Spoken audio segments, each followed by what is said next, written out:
नमस्कार दोस्तों, welcome to my YouTube channel. आज की अपनी इस वीडियो में मैं आपके साथ लूप पर बेस्ड कुछ इंपॉर्टेंट क्वेश्चंस को डिस्कस करने जा रहा हूं।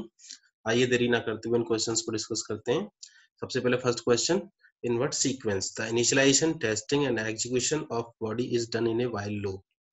तो आपको पता होगा कि सबसे पहले इनिशियलाइजेशन एग्जीक्यूट होता है, उसके बाद कंडीशन टेस्ट होती है और उसके बाद लूप की बॉडी एग्जीक्यूट होती है। तो इसका जो सही आंसर होगा वो आपका थर्ड होगा, initialisation, testing, execution of body. Next question, which of the following is not infinite loop.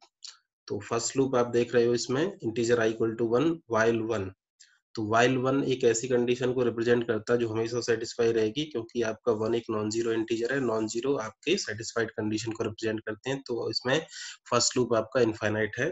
Second loop आप देख रहे हो, फॉर सेमीकोलन सेमीकोलन सेमीकोलन। तो इसमें आप देख सकते हो कि अगर आपका टेस्टिंग वाला पार्ट कभी भी अगर फॉर लूप में मिस कर दिया जाए, उसे रिमूव कर दिया जाए, तो वो एक इनफाइनाइट लूप को शो करता है, क्योंकि वो कंडीशन आपकी बाय डिफॉल्ट हमेशा सेटिस्फाइड अज्यूम कर ली जाती है। ओके, नेक्स्ट आप देख सकते हो integer true equal to 0 false while true. तो यहाँ पर अगर आप ट्रू की वैल्यू सब्स्टिट्यूट करोगे तो आपको व्हाइल 0 मिलेगा। व्हाइल 0 करते ही कंडीशन नॉट सेटिस्फाई हो जाएगी आपकी, और आप व्हाइल लूप से एग्जिट कर जाओगे, तो ये लूप आपका फाइनाइट होगा, इनफाइनाइट नहीं होगा। इंटीजर उसका नेक्स्ट लूप आपका integer y comma x equal to 0 do y equal to x। y का वैल्यू, y में आपका x का वैल्यू असाइन किया जा रहा है, और while x double equal to 0, जब तक x का वैल्यू आपका 0 रहेगा। तो आप देख सकते हो यहाँ पर x का वैल्यू 0 है और कंडीशन सेटिस्फाई है, और साथ में आप देख सकते हो कि x की वैल्यू अपडेट भी नहीं हो रही है, तो इसलिए ये आपका इनफाइनाइट लूप होगा। तो इस क्वेश्चन का जो आंसर होगा वो थर्ड होगा आपका। इसमें आपका व्हाइल ट्रू वाला जो क्वेश्चन है ये आपका इनफाइनाइट लूप नहीं होगा आपका। Next question, question number 3. Which of the following statement is used to take the control to the beginning of next iteration of the loop? तो next loop की iteration को begin करने के लिए आप क्या यूज करते हो? कंटिन्यू स्टेटमेंट यूज करते हो। कंटिन्यू फर्दर, कंटिन्यू किसी लूप की बॉडी में जो आगे जो स्टेटमेंट्स रह गई हैं, करंट इटरेशन में जो नेक्स्ट स्टेटमेंट्स रह गई हैं उनको वो स्किप कर देता है और नेक्स्ट इटरेशन को स्टार्ट कर देता है। तो इसलिए इसका जो आंसर होगा वो कंटिन्यू होगा। तो नेक्स्ट क्वेश्चन आपका, इस प्रोग्राम का आउटपुट आपको फाइंड करना है। Which of the following statement are true for the following program. तो नीचे कुछ ऑप्शन दिए हुए आपको, 5 ऑप्शन। इन ऑप्शन में से कौन सा आपका ऑप्शन करेक्ट है वो आपको फाइंड करना है। तो ये किस तरह से एग्जीक्यूट करेगा आप यहाँ पर देख सकते हो। ये प्रोग्राम आपका इस तरह से कंसिडर किया जा सकता है, x का वैल्यू 10 है और y का वैल्यू जब आप 100 मॉड 90 इवेलुएट करोगे तो आपको y का वैल्यू भी 10 मिलेगा। इसमें for i equal to 1, i less than equal to 10, i plus plus के बाद सेमीकोलन यूज किया है, और अगर आप फॉर लूप के बाद सेमीकोलन लगा देते हो तो फॉर लूप आपका वहीं टर्मिनेट हो जाता है। कहने का मतलब ये है कि फॉर लूप के अंदर केवल एक ही सेमीकोलन होगा, और बाकी सारी स्टेटमेंट जो फॉर लूप के अंदर पहले थी वो बाहर हो जाएंगी। तो ये फॉर लूप जब रन होगा तो आपका i इक्वल टू 1 से लेके 10 तक आपका सक्सेसफुली एग्जीक्यूट करेगा, और उसमें एग्जीक्यूट करने के लिए केवल उसके पास सेमीकोलन स्टेटमेंट है, ओके, जो कि बॉडी का पार्ट होगी। तो i की वैल्यू जब 1 होगी, 1 लेस देन इक्वल टू 10 होगा, सेमीकोलन एग्जीक्यूट करेगा। फिर i की वैल्यू 2 हो जाएगी, 2 लेस देन इक्वल टू 10 होगा, फिर सेमीकोलन एग्जीक्यूट करेगा। तो बार बार सेमीकोलन ही एग्जीक्यूट करता रहेगा, और i की वैल्यू जब 11 होगी तो ये कंडीशन फॉल्स होगी, तब वो फॉर लूप से एग्जिट करेगा। उसके बाद ये कंडीशन चेक होगी, if x not equal to y। तो x का वैल्यू 10 है और y का वैल्यू भी 10 है, तो ये कंडीशन आपकी सेटिस्फाई नहीं करेगी।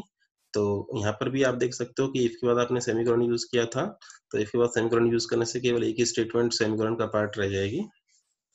तो इसलिए कंडीशन भले ही आपकी ट्रू हो या फॉल्स हो, या फिर सेटिस्फाई हो या नॉट सेटिस्फाई हो, तो उससे कोई फर्क नहीं पड़ेगा। उसके बाद नेक्स्ट आपकी जो प्रिंटफ स्टेटमेंट है वो एग्जीक्यूट करेगी ही, और यहाँ पर x का वैल्यू 10 और y का वैल्यू 10 प्रिंट होगा। तो इनमें से आपका जो सेकंड ऑप्शन है वो आपका करेक्ट है।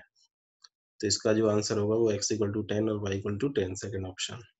Next question, which of the following statement is true about a for loop used in a NCC program? For loop works faster than a while loop. Wrong. All things that can be done using a for loop can also be done using a while loop. Correct. That's ये answer आपका correct है। For semicolon semicolon implements an infinite loop. Yes, ये भी correct है आपका, क्योंकि आपका अगर टेस्टिंग वाला एक्सप्रेशन अगर आपका मिस कर दिया जाए, रिमूव कर दिया जाए, तो आपका by default true condition assume की जाती है, सेटिस्फाइड कंडीशन। नेक्स्ट आपका, for loop can be used if you want statements in loop to get executed at least once. No. तो यहाँ पर ऐसा नहीं है कि जो फॉर लूप आपका एटलीस्ट वंस एग्जीक्यूट नहीं करता है तो वो काम आपका डू वाइल करता है। तो ये स्टेटमेंट भी फॉल्स है। For loop works faster than A do while loop. तो ऐसा भी नहीं है कि फॉर लूप आपका डू वाइल से फास्टर होता है। तो इसमें केवल दो ही स्टेटमेंट आपकी करेक्ट है, वो सेकंड और थर्ड। तो इसका आंसर सेकंड और थर्ड हो जाएगा। Next question, question number 6। इसमें आपका एक इंटीजर j इक्वल टू 1 आपको वैल्यू दी हुई है उसकी, while j less than equal to 255, और उसमें प्रिंटफ आपकी प्रिंटफ स्टेटमेंट है और j प्लस प्लस है। तो यहाँ पर आप देख सकते हो कि इसे वाइल लूप के बाद सेमीकोलन लगा दिया गया है। तो वाइल लूप के बाद सेमीकोलन लगाते ही वो इस तरह से ट्रीट होगा। जितनी भी स्टेटमेंट वाइल लूप का पार्ट थी वो सब वाइल लूप से बाहर हो जाएंगी, केवल एक ही स्टेटमेंट उसमें रह जाएगी, वो आपकी सेमीकोलन होगी। तो यहाँ पर आप देख सकते हो j less than equal to 255 condition जब इवेलुएट होगी तो 1 लेस देन इक्वल टू 255 आपका करेक्ट होगा। तो कंडीशन सेटिस्फाई होने की वजह से लूप आपका एग्जीक्यूट करेगा। उसकी बॉडी में केवल एक ही स्टेटमेंट सेमीकोलन ये एग्जीक्यूट होगी। उसके बाद फिर से कंडीशन टेस्ट करेगा। तो यहाँ पर जे की वैल्यू आपकी अपडेट नहीं हो पाएगी और हर बार एक ही कंडीशन आपकी चेक होती रहेगी, 1 लेस देन इक्वल टू 255, तो जो कि हमेशा ट्रू रहनी है। तो इसलिए ये लूप आपका इनफाइनाइट लूप होगा और कभी भी कंट्रोल आपका प्रिंटफ स्टेटमेंट तक नहीं पहुंच पाएगा। तो इस वजह से आपकी कोई वैल्यू प्रिंट नहीं होगी। आपका जो प्रोग्राम है उसका जो कंट्रोल है वो केवल while j less than equal to 255 semicolon केवल इसी पार्ट में घूमता रहेगा। तो इसका कोई आउटपुट भी नहीं आएगा। साथ में आप कह सकते हो कि ये इनफाइनाइट लूप भी होगा। A do-while loop is useful when we want that the statement within the loop must be executed at least once। तो इसका आंसर तो सभी को पता होगा कि do while तभी यूज होता है जब आपको at least once कोई सेट ऑफ स्टेटमेंट एग्जीक्यूट कराना हो। The break statement is used to exit from a if statement for loop program main function। तो लूप ब्रेक स्टेटमेंट तो आपकी फॉर लूप में यूज होती है या स्विच में यूज होती है। तो यहाँ पर स्विच का ऑप्शन तो आपके पास है नहीं, तो केवल इसका आंसर हो जाएगा फॉर लूप। आइए नेक्स्ट क्वेश्चन पर चलते हैं। यहाँ पर क्वेश्चन नंबर 9 है आपके सामने। इसमें आपको एक छोटा सा प्रोग्राम कोड दिया हुआ है, इसका आउटपुट फाइंड करना है। आइए देखते हैं कैसे एग्जीक्यूट होगा। तो i का वैल्यू 1 है, j का वैल्यू 1 है और फॉर सेमीकोलन सेमीकोलन। तो आप देख सकते हो कि ये एक इनफाइनाइट लूप की कंडीशन लिखी हुई है। तो इनफाइनाइट लूप से अगर आप बाहर आना चाहते हो तो केवल ब्रेक स्टेटमेंट के थ्रू ही बाहर आ सकते हो। तो आइए देखते हैं इसमें बाहर आ पाते हैं या नहीं। तो ये किस तरह से एग्जीक्यूट करेगा।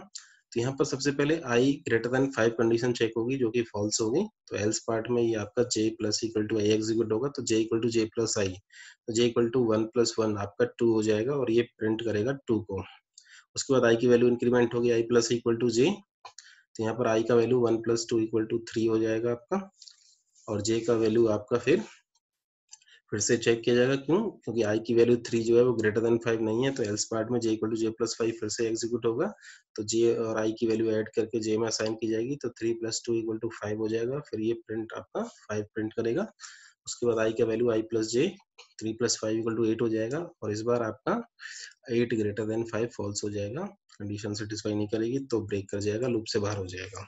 तो यही एकमात्र रास्ता था जिसके थ्रू आप इनफाइनाइट लूप से बाहर आ सकते थे। जैसे ही कंडीशन आपकी आई ग्रेटर देन 5 आपकी कंडीशन सेटिस्फाई करेगी तो ब्रेक स्टेटमेंट एग्जीक्यूट होगी। ब्रेक स्टेटमेंट आपकी इस इनफाइनाइट लूप से एग्जिट करने में हेल्प करेगी। तो इसका जो आंसर होगा वो केवल 2 और 5 दो ही वैल्यू आपकी प्रिंट हो पाई हैं। तो इसका आंसर होगा 2 5। नेक्स्ट क्वेश्चन, यहाँ पर आप देख सकते हो आपके पास एक फॉर लूप है, i का वैल्यू 1 है, 1 less than equal to 5 condition check होगी। उसके बाद printf स्टेटमेंट एग्जीक्यूट होगी। तो यहाँ पर आप देख सकते हो कि फॉर लूप के बाद वैसे तो बाय डिफॉल्ट आपकी फॉर लूप के अंदर एक ही स्टेटमेंट थी i प्लस प्लस, पर क्योंकि आपने फॉर लूप के बाद सेमीकोलन लगा दिया तो जो स्टेटमेंट i प्लस प्लस थी वो भी आपकी फॉर लूप से बाहर हो गई है। तो ये किस तरह से ट्रीट होगा आप देख सकते हैं, इस तरह से ट्रीट होगा। For i equal to 1, i less than equal to 5, printf percentage d i। तो यहाँ पर आप देख रहे हो कि यहाँ पर आपने इंक्रीमेंट वाले पार्ट में यहाँ पर आपने प्रिंटफ स्टेटमेंट को लिखा है। तो ऐसा कोई नहीं है कि इसमें एरर होगा, ये एरर नहीं होगा। यहाँ पर ये स्टेटमेंट एग्जीक्यूट करेगी। पर जो टाइम होता है कि जिस टाइम पर कंडीशन आपकी इवैल्यूएट होती है उस टाइम पर कंडीशन इवैल्यूएट होगी। जहाँ पर आपका अपडेट एक्सप्रेशन होता है उस टाइम अपडेट होगा, और जब बॉडी एग्जीक्यूट करती है वहां पर बॉडी भी एग्जीक्यूट करेगी। तो आई का वैल्यू 1 है, 1 less than equal to 5 condition आपकी ट्रू है। तो उसके बाद सेमीकोलन एग्जीक्यूट करेगा। सेमीकोलन में आपके पास कुछ है नहीं एग्जीक्यूट करने के लिए। तो यहाँ पर आप देख सकते हो प्रिंट, उसके बाद अपडेट वाले पार्ट पे जाएगा। तब तो अपडेट वाले पार्ट में प्रिंटफ लिखा हुआ है। तो आई की वैल्यू कितनी प्रिंट करेगा? 1 प्रिंट करेगा। तो फिर से आपका 1 प्रिंट करने के बाद I less than equal to 5 condition को चेक करेगा, क्योंकि आई की वैल्यू आपकी अपडेट तो नहीं हो पाई। तो इसलिए हर बार 1 लेस देन इक्वल टू 5 को ही चेक करता रहेगा और बार बार आपका 1 को ही प्रिंट करता रहेगा। तो ये भी आपका एक इनफाइनाइट लूप है। तो यहाँ पर 1 को इनफाइनाइट टाइम्स प्रिंट करेगा। Next question 11।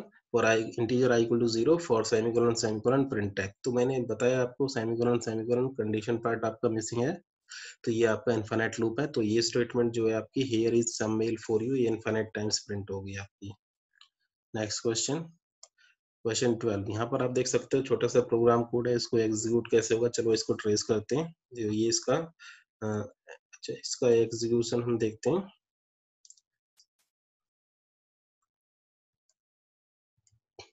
हाँ, ये इसका एग्जीक्यूशन है। इसमें सबसे पहले x का वैल्यू 4 है, y का वैल्यू 0 है। तो 4 greater than equal to 0 condition satisfy कर रही है। उसके बाद लूप की बॉडी आपकी एग्जीक्यूट होगी। उसमें सबसे पहले if x equal to y condition आपकी चेक होगी। तो 4 और 0 आपके इक्वल नहीं होते हैं, तो एल्स पार्ट में आपके x और y की वैल्यू प्रिंट होगी जो कि आपकी 4 और 0 है। उसके बाद x का वैल्यू डिक्रीमेंट होकर 3 हो जाएगा, y का वैल्यू इंक्रीमेंट होकर 1 हो जाएगा। फिर से while लूप टेस्ट होगा, while लूप की condition 3 greater than equal to 0 test होगी, और इस बार भी x और y इक्वल नहीं है, तो ये दोनों प्रिंट होंगे एल्स पार्ट में 3 और 1, और x का वैल्यू 2, y का वैल्यू 2 हो जाएगा। उसके बाद फिर से आपकी 2 greater than equal to 0 condition test होगी, जो कि ट्रू कंडीशन है। उसके बाद जब ये x और y को कंपेयर करेगा तो x और y दोनों की वैल्यू सेम हो चुकी है, तो स्टेटमेंट आपकी ब्रेक स्टेटमेंट एग्जीक्यूट होगी और while लूप से बाहर हो जाओगे। तो इस तरह से दो ही वैल्यू आपकी प्रिंट हो पाई, एक तो 4 0 और एक 3 1। तो ये हमारा आंसर होगा। Question number 13। यहाँ पर आप देख सकते हो x equal to 4, y equal to 0, लगभग सेम क्वेश्चन है, बस थोड़ा कंडीशंस और जो स्टेटमेंट्स हैं वो ऊपर नीचे हुई हैं। आइए देखते हैं इसको किस तरह से इवेलुएट करोगे। यहाँ पर x इक्वल टू 4 है, y इक्वल टू 0 है, तो 4 ग्रेटर देन इक्वल टू 0 है, तो आपका x का वैल्यू पहले डिक्रीमेंट होकर 3 होगा, y का वैल्यू इंक्रीमेंट होकर 1 होगा, और क्योंकि ये दोनों इक्वल नहीं है तो कंटिन्यू एग्जीक्यूट नहीं करेगा आपका, एल्स पार्ट में आपका x और y प्रिंट होगा, आपको 3 और 1 मिलेगा। उसके बाद जब नेक्स्ट इटरेशन पे जाओगे तो 3 ग्रेटर देन इक्वल टू 0 आपकी कंडीशन सेटिस्फाई हो जाएगी, तो फिर से आपका x का वैल्यू रिड्यूस होकर 2 हो जाएगा, y का वैल्यू 2 हो जाएगा। अब क्योंकि ये दोनों इक्वल हैं तो कंटिन्यू स्टेटमेंट एग्जीक्यूट होगी, तो जो नेक्स्ट इटरेशन है उस पे आप जंप करोगे। तो नेक्स्ट इटरेशन में आपका फिर से x greater than equal to 0 condition check होगी, x का वैल्यू 2 है, 2 greater than equal to 0 satisfy कर रहा है, तो x का वैल्यू डिक्रीमेंट होकर 1 हो जाएगा, y का वैल्यू 3। अब क्योंकि 1 और 3 इक्वल नहीं है तो इस बार कंटिन्यू एग्जीक्यूट नहीं होगा, तो एल्स पार्ट में आप 1 और 3 को प्रिंट करोगे। फिर कंडीशन टेस्ट होगी 1 greater than equal to 0, x का वैल्यू डिक्रीमेंट होकर 0 हो जाएगा, y का वैल्यू 3 हो जाएगा इंक्रीमेंट होके, और 0 नॉट इक्वल टू 3 की वजह से आपका प्रिंट होगा 0 और 4। फिर आपका 0 ग्रेटर देन इक्वल टू 0 है, तो x का वैल्यू डिक्रीमेंट होगा -1, y का वैल्यू 4 हो जाएगा, और -1 और 4 इक्वल नहीं होते हैं, इसलिए आपका प्रिंट करेगा -1 और 5। उसके बाद आप कंडीशन टेस्ट करोगे -1, आपका greater than equal to 0 condition test आपकी फेल हो गई, तो यहाँ पर आपका while लूप टर्मिनेट कर जाएगा, तो केवल 4 ही आउटपुट आपकी आ पाई, 3 1 1 3 0 4 और -1 5। आइए नेक्स्ट क्वेश्चन पे मूव करते हैं, क्वेश्चन नंबर 14। तो इसमें आपको फ्लोट x इक्वल टू 1.1 दिया हुआ है, तो ये बहुत ही इंपॉर्टेंट क्वेश्चन है, इसको ध्यान से देखिएगा। इसमें आप देख सकते हो कि x का वैल्यू 1.1 आपको दिखाई दे रहा है, और कंडीशन में भी यही चेक हो रहा है कि while x double equal to 1.1, तो आप देखोगे कि 1.1 और 1.1 आपके इक्वल होते हैं, तो उसके आपके अकॉर्डिंग इसका जो आंसर है वो आपका 1.1 आना चाहिए था, जबकि ऐसा नहीं है। तो ध्यान दीजिएगा कि जब भी आप फ्लोट और डबल्स के साथ वर्क करते हो, तो उसमें 1.1 जो राइट हैंड साइड में दिया हुआ float x equal to 1.1 statement में, तो ये आपका एक डबल कांस्टेंट है। 1.1 बाय डिफॉल्ट आपका डबल कांस्टेंट होता है, तो डबल कांस्टेंट को जब x में असाइन किया जाएगा तो जो वैल्यू है वो थोड़ी सी आपकी 1.1 से लेस होके स्टोर होती है मेमोरी में। तो ये 1.0000000 एंड सो ऑन, पता नहीं, तो हो सकता है। तो इस तरह से आप कह सकते हो कि इसका जो वैल्यू होगा वो x की वैल्यू जो होगी वो 1.1 से थोड़ी सी छोटी होगी, थोड़ी सी लेस होगी, तो इसलिए x और 1.1 इक्वल नहीं सेटिस्फाई करेंगे, और यहाँ पर आपका कोई आउटपुट नहीं आएगा, तो नो आउटपुट आपको मिलेगा। ओके, वैसे सिस्टम पे डिपेंड करता है कि 1.1 से छोटा कितना स्टोर करता है उसको, तो यहाँ पर एग्जैक्ट वैल्यू 1.1 स्टोर नहीं होगी, 1.1 से थोड़ा सा आपका प्रिसीजन लॉस की वजह से आपका लेस हो जाएगी। अब इस प्रॉब्लम को कैसे रिमूव किया जाएगा, ये क्वेश्चन नंबर 15 में दिया हुआ है। यहाँ पर आप देख सकते हो कि अगर आप इस 1.1 से पहले आप क्या लगा दो, फ्लोट लगा दो, तो यहाँ पर ये दोनों कंपेयर हो जाएंगे और इनकी दोनों की वैल्यू क्या हो जाएगी, आपकी सेम इवेलुएट होगी, और कंडीशन सेटिस्फाई होने की वजह से आपका x आपका 1.1 प्रिंट हो जाएगा। फिर उसके बाद x equal to x minus 0.1 होगा तो x की वैल्यू 1 हो जाएगी और नेक्स्ट टाइम ये कंडीशन आपकी फॉल्स हो जाएगी और कंडीशन सेटिस्फाई नहीं होने की वजह से लूप से बाहर आ जाएगा। तो केवल a की वैल्यू आपकी प्रिंट हो पाएगी 1.1, क्योंकि आपने परसेंटेज f लिखा है तो फ्लोट तो आपका बाय डिफॉल्ट 6 डेसिमल प्लेसेस तक शो करता है, तो 1.1 और उसके बाद 5 zeros। Next question, integer i equal to 5। इस क्वेश्चन को, इस तरह के क्वेश्चंस को करते समय थोड़ा सा आप ध्यान दीजिए कि कभी कभी आपका वाइल लूप में कंडीशन वाले पार्ट में आपका डबल इक्वल टू की जगह इक्वल टू दे दिया जाता है। ध्यान दीजिएगा, डबल इक्वल टू वाले केस में क्या होगा, while i इक्वल टू 10, तो यहाँ पर i और 10 कंपेयर नहीं हो रहे हैं, यहाँ पर 10 की वैल्यू i को असाइन की जा रही है और जब आप 10 वैल्यू i को असाइन करोगे तो एक तरह से ये स्टेटमेंट while 10 हो जाएगा और while 10 आपका एक सेटिस्फाइड कंडीशन है। तो फिर आपका printf एग्जीक्यूट होगा और i की वैल्यू 10 आपकी प्रिंट होगी। उसके बाद i की वैल्यू 11 हो जाएगी इंक्रीमेंट होके और फिर से जब while लूप चेक होगा तो फिर से i की वैल्यू 10 हो जाएगी, क्योंकि फिर से वही असाइनमेंट एग्जीक्यूट होगा और i का वैल्यू 10 होने की वजह से आपका फिर से 10 प्रिंट होगा। तो ये आपका इनफाइनाइट लूप है और आप बार बार आपका 10 10 10 यही आउटपुट आपको मिलती रहेगी स्क्रीन पर। नेक्स्ट क्वेश्चन, इसमें आप देख सकते हो क्वेश्चन नंबर 70 में while a less than b। अब a और b, a b से लेस होता है या नहीं होता, क्योंकि कैरेक्टर्स के साथ जब भी आप वर्क करते हो तो उनकी स्काई वैल्यू यूज होती है। स्मॉल a का स्काई वैल्यू आपका 97 है और स्मॉल b का 98 है। तो 98 तो 97 आपका 98 से लेस होता है, इस वजह से ये आउटपुट आपकी आ जाएगी और ये कंडीशन बार बार आपकी वाइल लूप में इवैल्यूएट होती रहेगी और हर बार ये कंडीशन आपकी ट्रू ही रहनी है, सेटिस्फाई ही रहनी है। तो इसलिए ये स्टेटमेंट आपको इनफाइनाइट टाइम्स मिलेगी। ओके, तो ये एक इनफाइनाइट लूप है। नेक्स्ट क्वेश्चन, यहाँ पर आप देख सकते हो आपका लूप 1 से लेकर 10 तक चलना है, पर क्योंकि सेमीकोलन लगा दिया गया है, वाइल लूप के बाद अगर आप सेमीकोलन लगा देते हो तो इसका मतलब जो स्टेटमेंट पहले वाइल लूप का पार्ट होने जा रही थी वो सब बाहर हो जाएंगे उससे और ये स्टेटमेंट इस तरह से ट्रीट होगा। तो यहाँ पर आप इस लूप को बार बार अगर कंटिन्यू करोगे, मतलब एग्जीक्यूट करोगे, तो 1 less than equal to 10 condition यही चेक होती रहेगी बार बार, सेमीकोलन पे आएगा कंट्रोल, ठीक है। फिर आपका 1 लेस देन इक्वल टू 10, क्योंकि i की वैल्यू इंक्रीमेंट नहीं हो पा रही है तो 10 तक पहुंच ही नहीं पाएगा, तो हर बार एक ही कंडीशन इवैल्यूएट होती रहेगी 1 लेस देन इक्वल टू 10। तो ये भी आपका एक इनफाइनाइट लूप है और यहाँ पर कोई भी आउटपुट नहीं आएगी। नेक्स्ट क्वेश्चन में आप देख सकते हो यहाँ पर x इक्वल टू 4 है और while x double equal to 1, तो कंडीशन स्टार्टिंग में ही फॉल्स हो गई तो इसका भी कोई आउटपुट नहीं आएगा। तो ये तो बहुत ही सिंपल प्रोग्राम है। यहाँ पर आप देख सकते हो character variable j equal to 1 है, while j less than equal to 255, जब तक j less than equal to 255 होगा तब तक आपका j प्रिंट होता रहेगा। तो सबसे पहले आप देखोगे, क्योंकि कैरेक्टर जो होते हैं वो आपके मेमोरी में इंटीजर्स में स्टोर होते हैं, तो j की जो इंटीजर वैल्यू होगी वो 1 ही होगी। तो 1 लेस देन इक्वल टू 255 की वजह से आपका 1 प्रिंट हो जाएगा और j की वैल्यू 2 इंक्रीमेंट हो जाएगी। तो इस तरह से फिर 2 less than equal to 255 check होगा, फिर 2 प्रिंट होगा और इस तरह से आपका इंक्रीमेंट होते हुए जब ये कंट्रोल j की वैल्यू आपकी 255 तक पहुंचेगी तो 255 प्रिंट हो जाएगा। पर यहाँ पर मैं आपको बता दूं कि j की वैल्यू 255 तक नहीं पहुंच पाएगी, क्योंकि जो कैरेक्टर की जो रेंज होती है वो -128 से लेके 127 तक होती है। तो माफ कीजिएगा, आपकी वैल्यू j की -128 से लेके 127 तक ही होती है। तो इसलिए 127 के बाद जैसे ही 128 होगा तो 128 की जगह ये उसको -128 कंसीडर कर लेगा और -128 भी लेस देन इक्वल टू 255 होता है। तो इस तरह से ये लूप आपका j की वैल्यू जो है वो -128 से लेके 127 के बीच में ही घूमती रहेगी और जो कि कंडीशन हमेशा लेस देन इक्वल टू 255 ही रहनी है। तो इसलिए ये आपका एक इनफाइनाइट लूप हो जाएगा और आपको इनफाइनाइट वैल्यूज आपको प्रिंट होंगी। पहले वो 1 से लेके 127, फिर -128, फिर -127, so on 0 and so on, infinite times print होता रहेगा। नेक्स्ट क्वेश्चन, यहाँ पर आप देख सकते हो, यहाँ पर आपने कैरेक्टर नहीं लिया है, इंटीजर लिया है और आपने j के बाद while j less than equal to 255 के बाद सेमीकोलन लगा दिया है। तो ये भी आपका कुछ भी वैल्यू प्रिंट नहीं करेगा आपको और ये इनफाइनाइट लूप है। साथ में आपको कोई आउटपुट भी नहीं मिलेगी। इस क्वेश्चन में देखिए सेमीकोलन नहीं यूज हुआ है, पर आपकी जब j less than equal to 255 condition evaluate होगी तो कंडीशन तो ओके है। तो उसके बाद जब प्रिंट एफ होगा तो पहले वैल्यू इंक्रीमेंट की गई है प्लस प्लस, तो i की वैल्यू 1 प्रिंट ना होकर 2 प्रिंट होगी।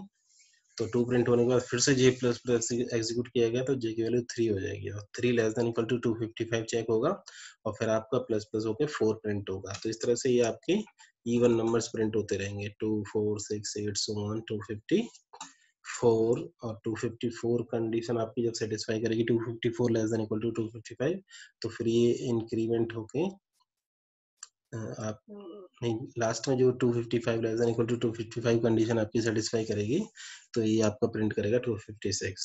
उसके बाद जैसे ये 257 होगा और 257 less than equal to 255 condition आपकी फॉल्स हो जाएगी और आप लूप से बाहर आ जाओगे। यहाँ पर आप देख सकते हो equal to 1 less than equal to 32767। तो इसका जो आउटपुट है वो थोड़ा सा सिस्टम पे डिपेंड करेगा कि आप 32 बिट सिस्टम यूज कर रहे हो, 32 बिट कंपाइलर यूज कर रहे हो या फिर आप 16 बिट कंपाइलर यूज कर रहे हो। तो अगर आप 16 बिट कंपाइलर यूज कर रहे हो तो ये आपका एक इनफाइनाइट लूप होगा और अगर आप 32 बिट कंपाइलर यूज कर रहे हो तो ये लूप आपका 1 से लेके 32767 तक प्रिंट करेगा। तो ये सिस्टम के ऊपर डिपेंड करता है। तो हमने ये अज्यूम किया है कि ये आपका 16 बिट कंपाइलर पर एग्जीक्यूट किया जा रहा है। ओके, तो उसके अकॉर्डिंग आपका आई का वैल्यू 1 से लेके 32767 तक प्रिंट होगा और उसके बाद जैसे वैल्यू 32768 होगा तो 32768 की जगह ये क्योंकि रेंज से बाहर चला गया तो रेंज से बाहर जाने के लिए आप इसमें से 32768 में से माइनस 65536 करोगे तो आपका माइनस 32768 हो जाएगा। तो माइनस 32768 भी आपका लेस होता है 32767 से। तो ये आपका एक इनफाइनाइट लूप आपको मिलेगा। ओके, और यही सिस्टम अगर आप यही प्रोग्राम अगर आप किसी 32 बिट कंपाइलर वाले सिस्टम पे रन कराते हो तो वहां पर इंटीजर के 4 बाइट्स होते हैं और मैक्सिमम रेंज आपकी 2 पावर 31 माइनस 1 होती है। तो ये जो प्रोग्राम है केवल 1 से लेके 32767 तक वैल्यू प्रिंट करेगा, उसके बाद स्टॉप हो जाएगा। नेक्स्ट प्रोग्राम इसमें आप देख सकते हो, इसमें भी थोड़ा सा डिफरेंट वे में आपके प्रोग्राम को लिखा गया है। For i equal to 1 i plus plus less than equal to 5 और प्रिंट है। तो जो अपडेट वाला पार्ट है वहां पर आपने प्रिंट एफ किया हुआ है और क्योंकि फॉर लूप को सेमीकोलन से टर्मिनेट किया गया तो इसका मतलब फॉर लूप की बॉडी में केवल एक ही स्टेटमेंट होगी, वो सेमीकोलन होगी। अब ये किस तरह से इवेलुएट होगा, इसको इवेलुएट करने के लिए आप देख सकते हो पहले आई की वैल्यू 1 होगी और 1 less than equal to 5 check होगा, कंडीशन सेटिस्फाई करेगी। साथ में आप कह सकते हो कि आई की वैल्यू इंक्रीमेंट भी हो जाएगी, आई की वैल्यू 2 हो जाएगी और 2 होने के बाद वो 2 प्रिंट होगा। तो ये किस तरह से इवेलुएट होगा देख सकते हैं यहाँ पर आप। आई का वैल्यू 1 है, 1 less than equal to 5 condition satisfy, फिर आई का वैल्यू 2 हो गया क्योंकि आई प्लस प्लस भी हुआ था। तो पहले कंडीशन इवेलुएट होगी, उसके बाद आई प्लस प्लस होगा, फिर आपका प्रिंट करेगा 2 को। Next time 2 less than equal to 5 पहले इवेलुएट होगा, फिर आई की वैल्यू 3 हो जाएगी और 3 प्रिंट करेगा। इस तरह से बार बार ये आपका 2 3 4 5 6 प्रिंट करेगा। लास्ट में जब आई की वैल्यू 6 हो जाएगी तो 6 less than equal to 5 condition आपकी वैल्यू मत सेटिस्फाई नहीं मानी जाएगी। तो इसलिए ये आपका आई की वैल्यू 7 तो जरूर होगी पर आपका वो प्रिंट वाली स्टेटमेंट पर एग्जीक्यूट प्रिंट वाली स्टेटमेंट तक नहीं पहुंच पाएगा। तो यहीं पे एग्जिट कर जाएगा, 2 3 4 5 6 आपका आंसर आएगा। नेक्स्ट क्वेश्चन यहाँ पर देख सकते हो, इसको भी थोड़ा डिफरेंट वे में लिखा गया पर क्योंकि फॉर लूप का सेमीकोलन नहीं है तो इसलिए j equal to i plus plus less than equal to 5 ये फॉर लूप की बॉडी का पार्ट मानी जाएगी। तो ये किस तरह से एग्जीक्यूट होगा आपका, आप इसे देख सकते हो। सबसे पहले जो कंडीशन है वहां पर आपका j का वैल्यू टेस्ट हो रहा है, तो j का वैल्यू अगर नॉन जीरो है तो ये लूप चलेगा और अगर जीरो है तो नहीं चलेगा। आइए देखते हैं कैसे चलेगा। तो j का वैल्यू सबसे पहले 1 है, फिर j को टेस्ट करेगा, कंडीशन टेस्ट करने के बाद अगर j इक्वल टू 1 आपका कंडीशन इवेलुएट हो रही है मतलब सेटिस्फाई हो रही है तो बॉडी लूप की बॉडी एग्जीक्यूट होगी। लूप की बॉडी में j equal to i plus plus less than equal to 5, वो आपको j equal to 1 less than equal to 5 condition satisfy कर गई तो j का वैल्यू 1 हो जाएगा और i का वैल्यू इंक्रीमेंट होकर 2 हो जाएगा और आपके i और j में आपके 2 और 1 प्रिंट होंगे। उसके बाद आपका क्योंकि आपका j का वैल्यू अभी भी 1 है तो कंडीशन आपकी सेटिस्फाई होगी। तो j equal to 2 less than equal to 5 condition evaluate होगी जो कि एक सेटिस्फाइड कंडीशन है। तो फिर आपका j फिर से 1 हो जाएगा और i की वैल्यू इंक्रीमेंट होकर 3 हो जाएगी। इस बार आपके 3 और 1 प्रिंट होंगे। तो इस तरह से बार बार 3 less than equal to 5, 4 less than equal to 5, 5 less than equal to 5 इस तरह की कंडीशन आपकी सेटिस्फाई होती रहेंगी और j आपका यहाँ तक 1 ही रहेगा और आपका 6 1 प्रिंट हो जाएगा। उसके बाद j की वैल्यू 1 है आपकी अभी भी और कंडीशन जो टेस्ट होने जा रही है वो j equal to 6 less than equal to 5 है। तो j का वैल्यू 0 हो गया, i का वैल्यू 7 हो गया आपका। उसके बाद प्रिंट स्टेटमेंट उनको 7 0 प्रिंट करेगा पर अब जो कंडीशन टेस्ट होने जाएगी वहां पर j का वैल्यू 0 हो चुका है इसलिए लूप से एग्जिट कर जाओगे। तो ये इसका आउटपुट होगा आपका 2131415161 और 70। नेक्स्ट क्वेश्चन, इसमें आप देख सकते हो इंटीजर i इक्वल टू 1, तो यहाँ पर आपका इनिशियलाइजेशन वाला पार्ट मिसिंग है और अपडेट वाला पार्ट मिसिंग है, केवल टेस्टिंग वाला पार्ट दे रखा है आपको। तो ये आप किस तरह से एग्जीक्यूट करोगे, तो i का वैल्यू 1 टेस्ट करेगा पहले, तो 1 आपका नॉन जीरो इंटीजर है, तो ये सेटिस्फाइड कंडीशन है आपकी। उसके तुरंत बाद i की वैल्यू इंक्रीमेंट होकर आपकी i की वैल्यू 2 प्रिंट होगी आपकी। तो पहले 2 प्रिंट होगा, फिर 3 प्रिंट होगा, फिर 4 प्रिंट होगा, इस तरह से 32767 तक जाएगा। हम अज्यूम कर रहे हैं कि ये 16 बिट कंपाइलर पर एग्जीक्यूट किया जा रहा है और 16 बिट सिस्टम पर। तो यहाँ पर आप देख सकते हो 32767 तक प्रिंट करने के बाद आपका अब जैसे ही वैल्यू 32768 होगा, तो वो वैल्यू आपकी -32768 हो जाएगी और फिर से आपका -32768 -32767 एंड सो ऑन, इस तरह से वैल्यू प्रिंट होंगी। फिर आपका 1 से लेके 0 तक आएगा और जैसे i की वैल्यू आपकी 0 होगी, तो 0 आपका फॉल्स होता है, मतलब कंडीशन सेटिस्फाई नहीं करती है वहाँ पर। नॉन जीरो के केस में ही आपका फॉर लूप आपका सेटिस्फाई करता है। तो यहाँ पर जैसे ही i का वैल्यू 0 होगा, तो 0 एक्सप्रेशन कंडीशन को सेटिस्फाई नहीं होने देगा और लूप से बाहर आ जाओगे। तो ये केवल इसका जो आउटपुट है यही आएगा। और यही अगर 32 बिट कंपाइलर होता है यहाँ पर आपका, तो इंटीजर का जो रेंज होता है वो थोड़ा लार्ज होता। मैक्सिमम जो वैल्यू है वो 3 टू पावर 31 - 1 होती। तो ये पहले 1 से लेके 2 पावर 31 - 1 तक जाता, उसके बाद माइनस में आता, माइनस में आपका ये इंक्रीमेंट करते हुए फिर आपका 0 तक आता और उसके बाद जाके आपका लूप स्टॉप होता। तो ये इनफाइनाइट लूप है। भले ही प्रोग्राम थोड़ा सा एक्स्ट्रा टाइम ले सकता है एग्जीक्यूट होने में, पर ये प्रोग्राम आपका जरूर ही रुकेगा। तो ये इसका आउटपुट होगा। तो ये नेक्स्ट प्रोग्राम, इसमें आप देख सकते हो a का वैल्यू 5 है और a का वैल्यू प्रिंट किया गया है, तो a का वैल्यू 5 प्रिंट होगा। फिर a का वैल्यू आपका -1 इनिशियलाइज किया गया है। इस स्टेटमेंट को ध्यान से देखना, बहुत से स्टूडेंट इसको a माइनस इक्वल टू 1 समझ लेते हैं, तो इक्वल टू a-1 नहीं है आपका, a इक्वल टू -1 लिखा गया। माइनस को इक्वल टू के राइट साइड में लिखोगे या लेफ्ट साइड में लिखोगे तो दोनों का मीनिंग डिफरेंट हो जाता है। तो यहाँ पर a में -1 असाइन हुआ और उसके बाद while लूप में जब कंडीशन टेस्ट होगी तो -1 ग्रेटर देन 0 नहीं होता है, इसकी वजह से आपकी कंडीशन रिजेक्ट कर जाएगी और लूप से बाहर आ जाओगे, तो a की वैल्यू आपकी प्रिंट हो पाएगी, वो वैल्यू आपकी 5 है। नेक्स्ट, ये किस तरह से एग्जीक्यूट होगा, इसमें आपका फॉर लूप की बॉडी में आप देख रहे हो कि अगर i का वैल्यू लेस देन 5 होता है तो कंटिन्यू करोगे, अदरवाइज ब्रेक करोगे। तो या तो कंटिन्यू एग्जीक्यूट होगा या फिर ब्रेक एग्जीक्यूट होगा और प्रिंटफ वाली स्टेटमेंट कभी भी एग्जीक्यूट नहीं हो पाएगी। तो इसमें आंसर क्या आएगा आप देख सकते हो। पहले i का वैल्यू -1 होगा, -1 भी लेस देन 5 होता है, कंटिन्यू करेगा। फिर 0 हो जाएगा, 0 भी लेस देन 5 होता है, फिर कंटिन्यू करेगा। कंटिन्यू आपका नेक्स्ट इटरेशन के स्टार्टिंग में ले जाता है। ओके, तो फिर आपका -2 -1 से -0, -1 से 0 हुआ, 0 से 1 हुआ, 1 से 2, 2 से 3, 3 से 4, 4 लेस देन 5 होता है तो कंटिन्यू करेगा। उसके बाद जब जैसे i की वैल्यू 5 होगी तो 5 लेस देन 5 कंडीशन आपकी सेटिस्फाई नहीं करेगी, तो एल्स पार्ट में ब्रेक कर जाएगा। तो इसका मतलब आपकी कुछ भी वैल्यू प्रिंट नहीं हुई, केवल लूप आपका कुछ टाइम के लिए एग्जीक्यूट होगा, तो नो आउटपुट आएगा यहाँ पर। नेक्स्ट क्वेश्चन, इसमें k का वैल्यू 2048 है, आपका इनिशियलाइजेशन वाला पार्ट मिसिंग है, तो पहले इनिशियलाइज हो चुकी है, k की वैल्यू आपको पता ही है। तो आपको फाइंड करना है इन चारों में से कौन सा आंसर होगा, 11 होगा, 12 होगा, इनफाइनाइट होगा या कंपाइल टाइम एरर होगा। आइए देखते हैं ये किस तरह से ट्रेवर्स होगा।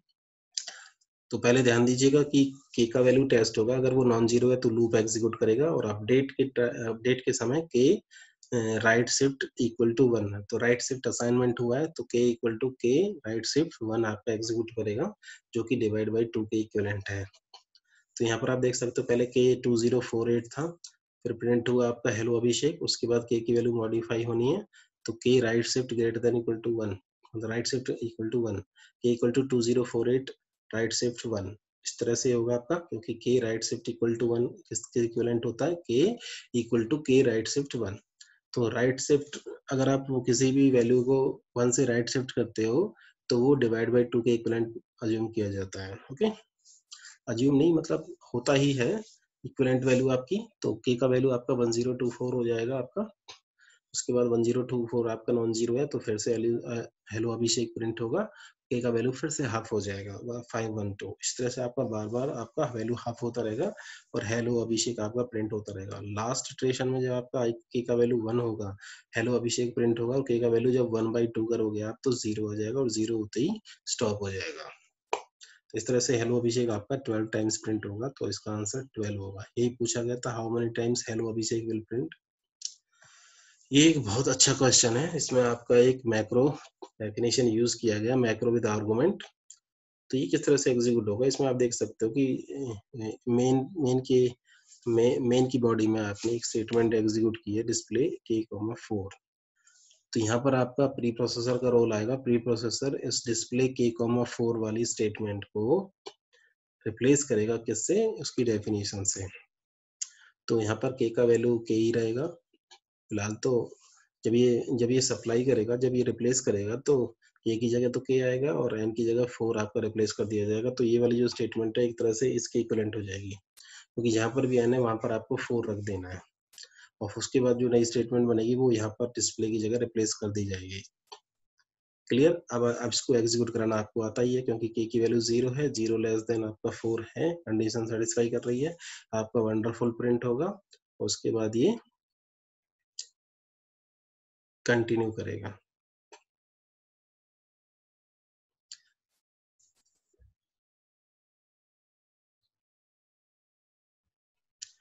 तो कंटिन्यू हमेशा आपके कंट्रोल को वाइल टेस्टिंग कंडीशन पर ले जाता है। तो टेस्टिंग कंडीशन में 0 लिखा हुआ है, और 0 लिखे नहीं होने की वजह से आपकी कंडीशन फेल हो जाएगी और लूप से आप बाहर आ जाओगे। तो वंडरफुल आपका केवल एक ही बार प्रिंट हो पाया। ओके, तो इसका आउटपुट आपका 1 टाइम्स ही आएगा आपका। तो इसका जो आंसर होगा वो आपका 1 होगा आपका। नेक्स्ट क्वेश्चन, इसमें आप देख रहे हो आपकी कुछ एक लूप एग्जीक्यूट कर रहा है, वो आपका 5 से लेके कब तक एग्जीक्यूट करेगा, जब तक वो 0 नहीं हो जाएगा और k की वैल्यू डिक्रीमेंट होगी। तो k की वैल्यू दो जगह डिक्रीमेंट हो रही है, एक तो प्रिंटफ में प्रिंट करते समय भी, और आपकी अपडेट वाले पार्ट में भी। तो किस तरह से एग्जीक्यूट होगा, k का वैल्यू सबसे पहले 5 होगा, 5 नॉट इक्वल टू 0 है, तो उसके बाद k की वैल्यू जो प्रिंट होगी वो 5 प्रिंट हो जाएगी। अब प्रिंट होने के साथ ही k की वैल्यू 5 से 4 होगी, और उसके बाद अपडेट वाला पार्ट भी उसको डिक्रीमेंट करेगा। तो इसका मतलब ये 3 हो जाएगा, 3 नॉट इक्वल टू 0 है, फिर k की वैल्यू 3 प्रिंट होगी, फिर 3 से दो बार डिक्रीमेंट होगा, एक तो प्रिंट टाइप की वजह से और एक अपडेट की वजह से, तो k की वैल्यू 1 हो जाएगी। 1 भी नॉट इक्वल टू 0 होता है, k इक्वल टू 1 होगा। उसके बाद वैल्यू तुरंत -1 हो जाएगी, -1 भी नॉट इक्वल टू 0 है, तो इसका मतलब कि आपका 0 कभी भी नहीं हो पाएगा। इस तरह से ये लूप आपका बार बार चलता रहेगा, इनफाइनाइट लूप आपका जाएगा आपका, क्योंकि जब आप 2 से डिक्रीमेंट करते हो किसी भी ऑड वैल्यू को, तो वो आपका 0 तो कभी आ ही नहीं सकता। ओके, तो आपका जो इंटीजर की रेंज में घूमता रहेगा और हर बार आपको एक ऑड वैल्यू ही मिलेगी, ऑड वैल्यू में से सब्ट्रैक्ट करने पर। तो भले ही आपका इंटीजर 4 बाइट ले या 2 बाइट ले, ये आपका एक इनफाइनाइट लूप होगा। ओके, तो ये नेक्स्ट क्वेश्चन आपका क्वेश्चन नंबर 32। इसमें आप देख सकते हो आपके पास एक वेरिएबल है काउंट, काउंट का वैल्यू 3 है, नम का वैल्यू 12 है। तो इसमें पहले नम का वैल्यू काउंट से डिवाइड होगा और अपडेट होगा, उसके बाद नम प्रिंट होगा, उसके बाद आपकी वाइल कंडीशन चेक होगी, जिसमें आपका काउंट माइनस माइनस चेक होगा। तो पहले वाइल काउंट चेक होगा, उसके बाद काउंट की वैल्यू तुरंत डिक्रीमेंट हो जाएगी। तो आइए इस प्रोग्राम को देखते हैं, इन चारों में से कौन सा ऑप्शन है। तो सबसे पहले काउंट का वैल्यू 3 है, 12 डिवाइड बाई 3 इक्वल टू 4 हो गया आपका, नम की वैल्यू अपडेट हो गई है और आपका नम 4 प्रिंट हो जाएगा। उसके बाद जो कंडीशन टेस्ट होगी वाइल 3, वाइल 3 एक सेटिस्फाइड कंडीशन है। ओके, साथ में काउंट का वैल्यू डिक्रीमेंट होकर 2 हो जाएगा, क्योंकि काउंट माइनस माइनस काउंट को 2 कर देगा। उसके बाद नेक्स्ट टाइम आपका 4 divide by 2 equal to 2 execute करेगा, तो आपका नम का वैल्यू 2 प्रिंट हो जाएगा, फिर वाइल 2 चेक होगा, फिर आपका काउंट का वैल्यू 1 हो जाएगा, और 2 डिवाइड बाई 1 फिर से 2 हो जाएगा, 2 प्रिंट होगा, वाइल 1 टेस्ट होगा। तो कंडीशन यहाँ पर अभी भी सेटिस्फाई कर रही है। उसके बाद काउंट की वैल्यू डिक्रीमेंट होकर 0 हो जाएगी, और फिर ये 2 डिवाइड बाई 0 करेगा, तो यहाँ पर आपको एक रन टाइम एरर मिलेगा, क्योंकि आप डिवाइड बाई 0 करने की कोशिश कर रहे हैं। तो इसका आंसर 422 प्रिंट करने के बाद रन टाइम एरर आ जाएगा, तो सेकंड ऑप्शन इसका करेक्ट आंसर है। नेक्स्ट क्वेश्चन, इसमें आप देख सकते हो एक फॉर लूप है, और फॉर लूप के अंदर आपने स्विच यूज किया है। तो ये किस तरह से इवेल्यूट होगा, ए का वैल्यू सबसे पहले 0 है, पर लूप के अंदर आपने 1 इनिशियलाइज किया हुआ है, कंडीशन जो टेस्ट होगी 1 लेस देन 15 चेक होगी। स्विच में आपका जब स्विच 1 रखा जाएगा तो आपका केस नंबर 1 सेटिस्फाई होगा, तो आपका k plus equal to 3, k की वैल्यू आपकी 1 प्लस 3 4 हो जाएगी। पर क्योंकि इसमें ब्रेक यूज नहीं हुआ, फॉल थ्रू होने की वजह से सारे केसेस में ही सेटिस्फाई करेगा और आपका एग्जीक्यूट करेगा, सारे स्टेटमेंट एग्जीक्यूट करेंगी। तो k इक्वल टू 4 प्लस 4 आपका 8 भी हो जाएगा और 8 प्लस 1 आपका 9 भी हो जाएगा, फिर 9 प्लस 2 आपका 11 भी हो जाएगा। जैसे ही 11 होगा उसके बाद ब्रेक स्टेटमेंट स्विच से बाहर ले जाएगी। ओके, उसके बाद प्रिंटफ होगा आपका k की वैल्यू आपकी 11 प्रिंट होगी। उसके बाद जब आप अपडेशन पार्ट पे जाओगे, नेक्स्ट इटरेशन से पहले आपका अपडेशन होगा, k का वैल्यू 12 हो जाएगा और 12 आपका लेस देन 15 होता है। तो फिर से आपका कंडीशन सेटिस्फाई कर गई, फिर स्विच 12 रखा जाएगा और स्विच 12 आपको सीधा डिफॉल्ट वाले केस में ले जाएगा, जहां पर k का वैल्यू 2 से इंक्रीमेंट होकर 14 हो जाएगा और 14 के बाद ये 14 प्रिंट करेगा और k का वैल्यू अब अपडेट होकर तुरंत 15 हो जाएगा और 15 जब 15 लेस देन 15 चेक होगा तो आपका ये कंडीशन फॉल्स हो जाएगी, रिजेक्ट हो जाएगी और आपका लूप स्टॉप हो जाएगा। तो ये दो ही वैल्यू आपकी प्रिंट हो पाएंगे यहाँ पर 11 और 14। ओके, तो थर्ड आंसर इसका करेक्ट आंसर है 34। इस प्रोग्राम को आप देख रहे हो, इसमें आपका की का वैल्यू 3 से स्टार्ट हुआ है, जब तक k नॉट इक्वल टू 8 रहेगा तब तक आपका लूप एग्जीक्यूट होगा।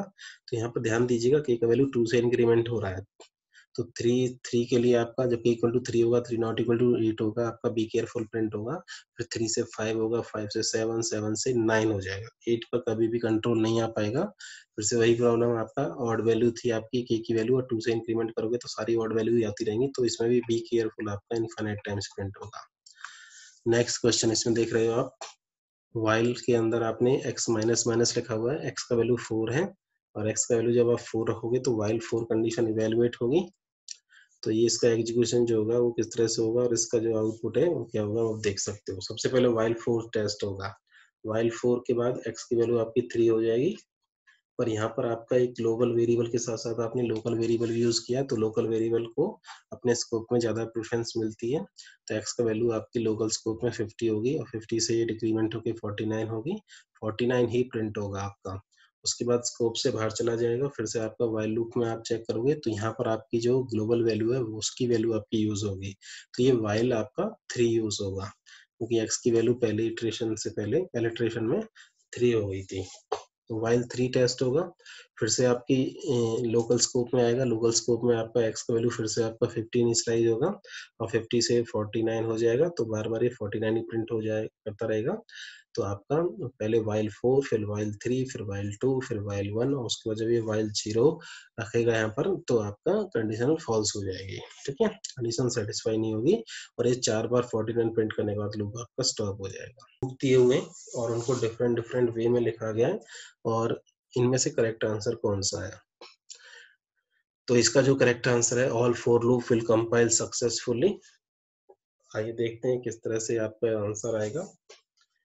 सबसे पहले for i less than 10, i equal to 0, i plus plus, ये किस तरह से इवेल्युएट करता है आपका। इसको अगर आप देखना चाहते हो तो इसमें सबसे पहले इनिशियलाइजेशन वाले पार्ट में आई लेस देन 10 है, तो आई लेस देन 10 आपका आई की वैल्यू को चेक करता है, अगर वो लेस देन 10 होगा तो यहाँ पर आपका एक तरह से 1 सब्सटीट्यूट होगा, अदरवाइज 0 सब्सटीट्यूट होगा। सब्सटीट्यूट भले ही हो जाए पर आपका साइन तो किसी का हो ही नहीं रहा है, तो इस स्टेटमेंट का कोई रोल नहीं रहेगा। उसके बाद कंडीशनल पार्ट में, टेस्टिंग पार्ट में आपका I equal to 0, I equal to 0 का मतलब यहाँ पर ये एक्सप्रेशन की वैल्यू 0 हो जाएगी, तो ये लूप की जो कंडीशन है वो पहली बार में फॉल्स हो जाएगी, लूप से बाहर हो जाएगी। तो लूप कोई भी हो, ये लूप आपका टेस्ट जरूर होगा एक बार, और इस लूप की बॉडी कभी भी एग्जीक्यूट नहीं हो पाएगी। ओके, पर प्रोग्राम तो सक्सेसफुली कंपाइल कर ही जाएगा।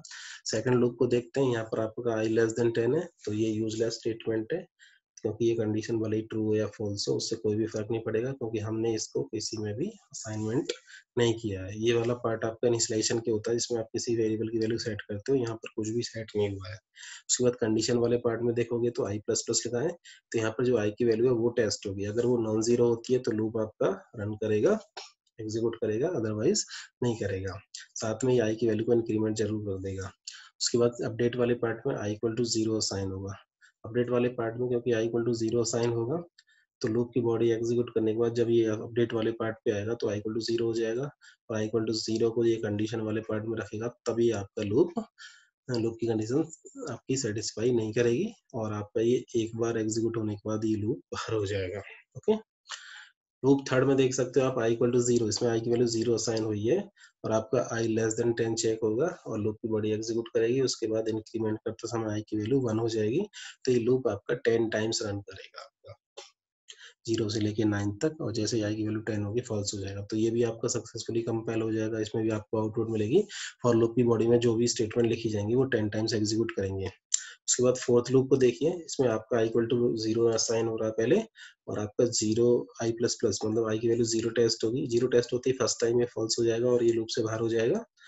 ओके, तो ये भी सक्सेसफुली कंपाइल कर जाएगा, इसका भी नो आउटपुट आएगा। लूप 5 में आप देख सकते हो for i plus plus, i plus plus में i की वैल्यू 1 से इंक्रीमेंट हो जाएगी।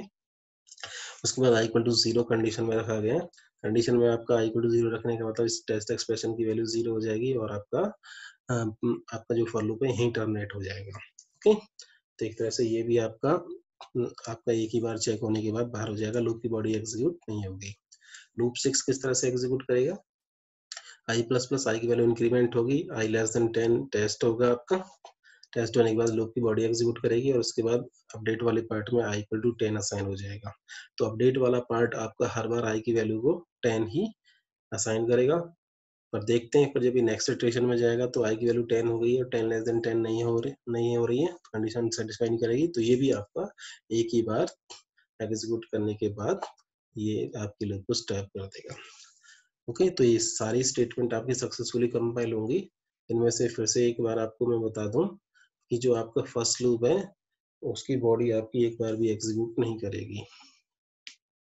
ओके, सेकंड जो लूप है, सेकंड लूप में आपका एक बार एग्जीक्यूट करने के बाद आपका दोबारा नहीं करेगा। थर्ड लूप आपका 0 से लेकर 9 तक एग्जीक्यूट करेगा। फोर्थ लूप आपका आपका एक बार चेक करने के बाद फॉल्स हो जाएगा, लूप की बॉडी एग्जीक्यूट नहीं होगी। फिफ्थ लूप में आपका एक बार भी एग्जीक्यूट नहीं करेगा, एक ही बार चेक करने के बाद स्टॉप हो जाएगा। और सिक्स्थ लूप में आपकी वैल्यू एक बार एग्जीक्यूट करने के बाद आई वैल्यू जब 10 हो जाएगी तो फॉल्स होने की वजह से बाहर आ जाएगा। ओके, लूप सारे सक्सेसफुली कंपाइल होंगे। तो मैं आशा करता हूँ कि आपको ये सारी प्रोग्राम समझ में आए होंगे। अगर आपको कोई भी प्रॉब्लम है तो आप कमेंट बॉक्स में लिख सकते हो। Thank you so much for giving time. और मेरी वीडियो को अगर आपने लाइक किया हो तो आप इसे चैनल को सब्सक्राइब जरूर कीजिएगा। अगर आपने नहीं किया हुआ तो साथ में अपने दोस्तों को भी कहिएगा सब्सक्राइब करने के लिए, और इस वीडियो को ज़्यादा से ज़्यादा आप वायरल कीजिए ताकि मुझे भी कुछ बेनिफिट हो सके। Thank you so much. इसके साथ मैं आपसे विदा लेता हूँ। आपका दिन शुभ रहे।